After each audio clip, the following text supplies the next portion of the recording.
구형에 관한 의견입니다. 피고인은 형법 제87조 제1호 제32조에 따른 내란 우두머리 방조 또는 형법 제87조 제2호의 내란 중요임무 종사, 형법 제227조 제229조에 따른 허위 공문서 작성 및 허위 작성 공문서 행사, 대통령 기록물 관리에 관한 법률 제30조 제2항 제14조에 따른 대통령 기록물 관리에 관한 법률 위반, 형법 제141조 제1항에 따른 공용서류 선상, 형법 제152조 제1항에 따른 위증으로 기소되었습니다. 그에 따라 피고인의 법정형은 내란 우두머리 방조죄는 무기 또는 10년 이상의 징역 또는 금고의 형에, 내란 중요임무 종사죄는 사형 무기 또는 5년 이상, 경합범 가중시 37년 이하의 징역 금고에 해당합니다. 과거 내란 범죄의 경우 관련자들에 대해 모두 중한형이 선고되었음이 확인됩니다. 이는 내란죄가 불법으로 헌법이 설계한 국가 작동 원리를 파괴하여 국가의 존립을 위태롭게 하고 자유민주적 기본 질서에 입각한 대한민국의 헌법 질서를 파괴하는 범죄라는 점을 고려한 것으로 판단됩니다. 특히 이번 12.3 비상계엄 사태는 과거 45년 전 내란 범죄보다 더 막대하게 국격을 손상시키고 국민들에게 커다란 상실감을 주었다는 점에서 그 피해는 이루 헤아릴 수 없고 가늠하기도 어렵습니다.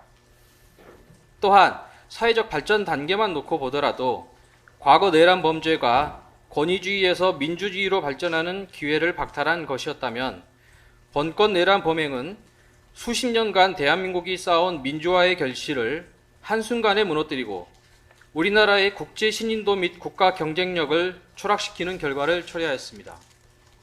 경제 발전에도 중대한 건립도를 야기하였고, 그리고 계엄으로 인한 국민들이 받은 충격과 트라우마는 지금까지도 여전히 계속되고 있습니다.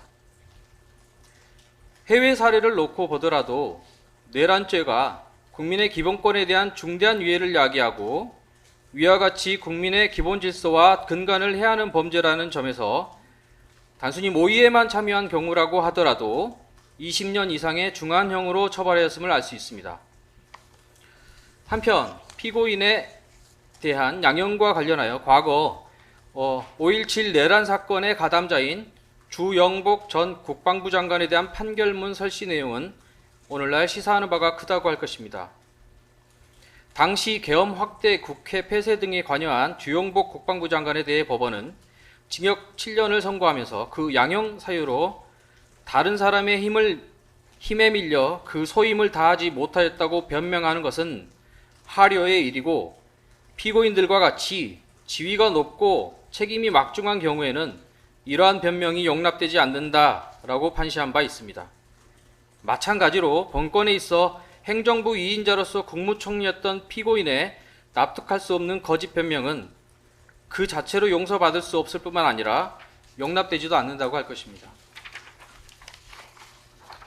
구체적으로 피고인의 경우 내란죄의 중대성 이외에도 피고인이 행정부의 위인자이자 국무총리로서 이 사건 내란 사태를 막을 수 있는 사실상 유일한 사람이었음에도 국민 전체의 봉사자로서의 의무는 저버리고 계엄 선포 전후의 일련의 행위를 통해 내란 범행에 가담하고 그로 인한 국가와 국민에 대한 피해가 실로 막대한 점, 국무회의 위회관 작출, 사후부서 등을 통해 절차적 하자를 보완 치유하여 12.3 비상계엄의 정당성을 부여하려고 시도한 점, 본인의 죄책을 숨기기 위해 허위 공문서 작성 등 사법방해 성격의 범죄를 추가로 저지른 점, 수사 및 재판 과정에서 거짓 변명, 진술 번복 등 비협조적인 태도로 일관하고 개전의 정이 없는 점, 이러한 사정들이 양형 사유로 고려되어야 할 것입니다.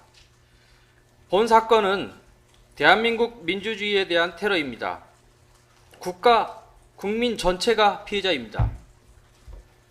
그동안 대한민국 사법 시스템은 죄에 상응하는 책임을 엄히 묻는 방향으로 발전되어 왔으며 엄중한 범죄인 본건에 대하여 강화된 양형 기준, 발전된 시대적, 경제적, 사회적 변화를 고려할 필요가 있습니다. 나아가 피고인을 엄히 처벌함으로써 다시는 대한민국에서 이와 같은 불행한 역사가 되풀이되지 않도록 하여야 할 것입니다. 이상의 점을 종합하여 피고인에게 징역 15년을 선고하여 주시기 바랍니다.